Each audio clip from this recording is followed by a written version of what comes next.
guys, this is Yoda. So Blizzard recently dropped a tuning pass on us, which is coming in the next weekly reset. Biggest change is that Unholy's Pact of the Sand Lane has been nerfed by about half, which means the Blood is Life is basically going to do half the damage that it was doing. If you look at some recent logs, so JPC's most recent 19 Floodgate, Blood is Life was 7.9% of his damage.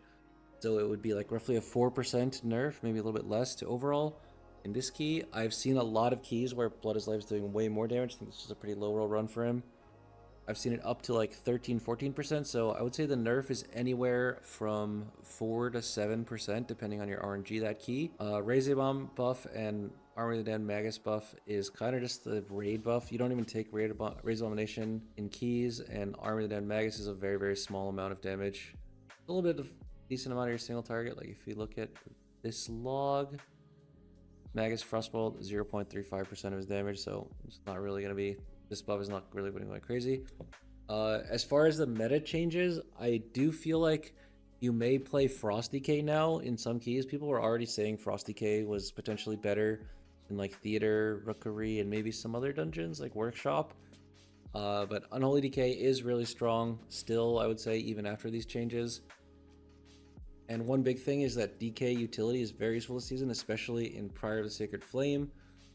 I could see potentially non-DK comps being better in other dungeons, but as far as overall use like in the season, I think DK is still really, really useful because it makes grouping really easy and it immunes certain boss effects, and also it just is extremely tanking and requires no healing, which in a season where most of the healers are not really doing AoE healing, that's very, very valuable since they can just spot heal the people who are like not the DK. Havoc, all damage increase with 4%. This is a pretty good buff. Havoc was kind of not doing so hot, mainly because like its competition in like prior damage classes such as Arcane Mage and Ellie Shaman are just doing it better since they have relevant raid buffs. Since VDH is good, you know, Havoc raid buff is not that useful.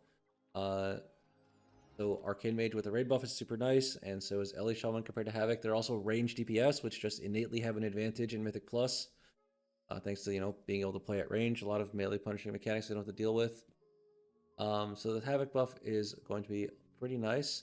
This wording, Reverse Mark Deal Avocation can only be repaired, could apply to like the raid or certain mobs that are coded as raid enemies that can pair you. So it's not super relevant balancing wise, but it's a nice quality of life.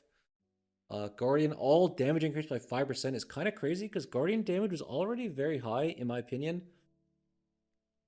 So we'll see how that plays out. I don't think it's going to be meta changing, but the people who are already playing Guardian Druid are probably going to be really happy with this. Feral, all ability and auto attack damage increased by 3%. This is a pretty nice buff. Feral obviously isn't meta right now because Boomy is so strong and Beam is so useful against all these mass caster packs. Like Blizzard just puts a bunch of packs next to each other with casters that are worth like infinite count with no health, so just, you know, Solar Beam into Silence is really OP this season, I guess. It's kind of unfortunate for Feral, but this is going to be a nice buff for Feral. Og, I think, is probably still, you know, a low tier DPS, but, you know, we'll see how it plays out. Don't believe you would play Frost with this, but I might be wrong. I think Arcane Mage is just still too OP. These are some pretty big numbers for buffs to rep, but as far as I understand, it's just it's mainly a single target buff, like a very small buff to your AoE in Mythic Plus. It's going to be really nice in raid, but for keys, I think it's not too massive. Holy Priest got buffed. I don't think it's enough to play it over Oracle, however. Some small warrior DPS buffs, which I'm not really sure about, but I don't think they're changing it too much. So with that, we will post the updated predicted tier list, since obviously the patch isn't out. It is way too hard to figure out what's going on, what's going to happen. But this is my prediction. I don't think people are going to stray from Oracle Disc, other than our group, of course. VDH is still going to be the best tank. Boomy is now like going to be the strongest DPS. If you notice in this Floodgate, all it takes is like no PI and a bit of a low roll run, and Boomy's top in overall. And then like their main competition for overall is Unholy Decay, who's getting minus 5-ish%. So, you know, Boomy is just going to be topping the meters like crazy post-patch. For mages, I think Arcane Mage is the best spec just because of the damage it deals to relevant targets and the things you can do to bosses with Funnel. However, a lot of top runs are still playing Fire and Frost, so we will see how that plays out. I think if you play Mage and you just play Arcane, that's kind of fine, but also think it's like remiss not to put the other mage specs in the S tier, because you can kind of just play all 3 specs if you play mage. So we'll leave them all here. Mage has just been dominant in Mythic Plus since basically BFA Season 4, other than a couple seasons, so no surprise to see all 3 in the S tier. For DK, I'm still leaving Unholy up in the S tier. I think even though the damage might not be as high as before, DK utility is still super useful in keys, mainly survivability. There are a few dungeons, obviously, that survivability and DK utility is not as relevant. However, the dungeons where it is relevant, you will really, really feel not having a DK, so I think it's worth still keeping them in the S tier. I do think Frost DK is definitely something that DKs should be looking to pick up. With Frost getting recently buffed and the nerf to Blood is Life, I see Frost being better in at least 2 dungeons in the dungeon pool. For the A+ tier, we have made a couple changes. They moved HPAL up to A+, since there have been a couple HPALs performing well. Also, our team recently timed the first 20 Dark Flame that was done on live. Obviously, some was done on TR, but on TR they have like infinite avoidance and full bisc gear, so it's a little bit of an uneven playing field there. I would say HPAL has shown that it can do the healing required for the high keys. It is a lot harder though for the tank, I would say, and also for your DPS, kind of like have to remember that they have personals, whereas like previously a Oracle Priest could like just shield them through. So even if they don't push personals, they would survive. Arsham has, in my opinion, proven that it belongs in the A+ tier. There's a few comps playing Arsham. There's like the physical comps with Brew Arsham or Prot Warrior Arsham. And you can also just fit it into the meta comp. People haven't quite been doing it as I predicted, to have Arsham replace Disc Priest, but we'll see if that does end up happening. I guess it probably isn't going to happen because it would have happened already.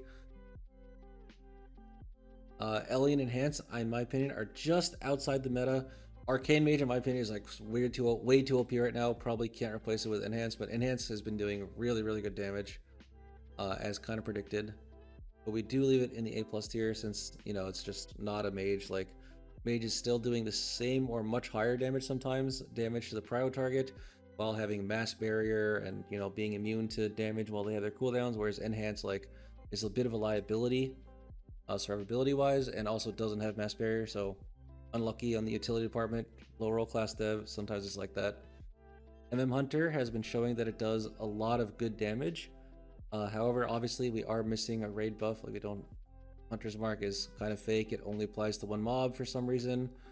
So yeah, Hunter, while it does good damage, I would say it does not belong in the S tier. We're putting it in A+. Especially in low target count dungeons, Hunter is insane. I've never seen an Hunter not top the meters in Theater of Pain. And it's usually by quite a large margin, so Hunter's looking good. Rogue has been also looking pretty good post-patch. I don't think the patch really changed anything, but a lot of physical comps have been coming together, and Rogue is a part of a decent number of them. Considering that it doesn't bring a raid buff, it just needs to do a lot of damage, and it does do a lot of damage. It has really good funnel damage as well, so that's a good trait to have. So we're leaving in the A+. Outlaw, I believe, saw some bug fixes. Apparently there were like a lot of bugs with it, making it do no damage, and most of those were fixed now, so it apparently does pretty good damage. We're putting in A+. For now, could be overrated, not sure. Ret Pally and Feral post buffs. Even though there are small buffs, these two have been doing pretty okay on the ladder. Like, Ret Pally was already A+. In a lot of in my previous tier list, and it had been doing high keys already, so, you know, a buff is not going to change, not going to make that any lower, and it's not enough to make it higher either. We are moving Feral up 1 in the tier list. I would say if Moonkin wasn't so dominant and like Solar Beam wasn't so OP, then you would probably see quite a few more Feral Druids on the ladder. But you know, Moonkin is OP, so you don't see that many. In most of the physical comps, Feral is showing up pretty strong. They always have a Druid, so it's either Resto Druid, Bear, or Feral Druid. So it's been played quite a bit in a lot of physical comps. In the A tier, we are going to have Prot Warrior and Bear. We moved Bear up mainly because of the damage buff. Damage is already really high, so I'd say Bear is probably one of the higher damage tanks right now. It does still miss like AoE Kick or Sigil of Silence or whatever, so your group is going to have to manage a lot of the stuffs for you. I think Resto Shaman with Bear has been showing a decent amount of synergy. Echo recently played, or Wunderbar, which is basically Echo, Recently played Bear Arsham in their like non-meta comp keys in MDI, so I think Bear is actually pretty good. We're leaving it in the A tier. Our Druid, we're also leaving in the A tier. JB has been doing pretty high keys on it, but he seems like it's still like one step behind in my opinion compared to the other healers. Also, like Boomy right now is 2 OP, so all the other Druid specs are just kind of suffering from that. So we're putting Druid in the A tier. Mistweaver, since the nerf, seems like it has not been doing that good damage.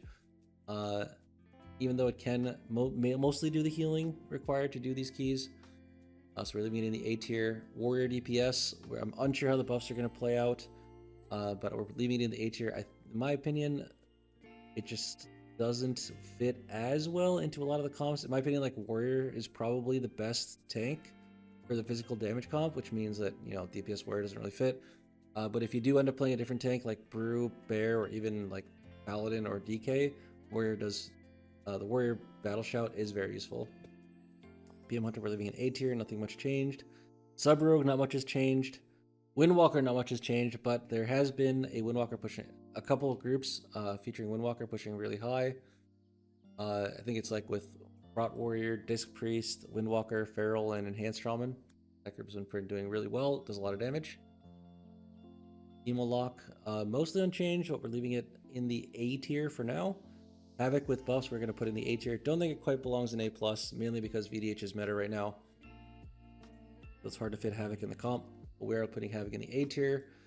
As for their specs, not much has really changed, so we're not going to move them around too much. The AUG 15% buff may look like a lot, but AUG personal damage is a very small amount of their damage contribution, so I don't think much has changed.